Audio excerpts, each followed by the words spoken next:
只要你全身唔緊張、唔害怕，你好大機會咧都唔會有啲咩病。但喺呢個世界上面咧，80%嘅病嘅起因咧，其實同焦慮、害怕有關嘅。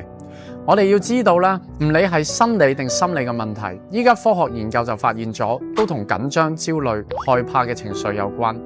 點解你成日都控制唔到自己緊張同埋驚呢？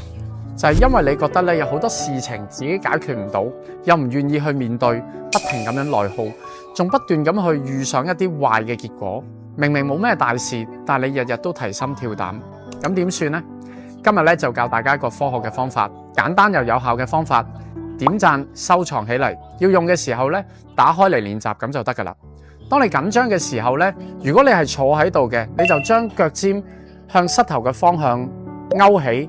勾緊，去感受嗰種勾嘅感覺，10至15秒之後咧就放鬆，放鬆之後再去感受嗰種繃緊之後放鬆感。如果咧你係企喺度咧，你就將10隻手指盡量向外張開，用力張開，去感受呢種張開嘅感覺。10至15秒之後放鬆，去感受呢種放鬆嘅感覺。呢個方法咧已經幫助咗好多人，你亦都可以一試。關注我，帶你走出焦慮抑鬱。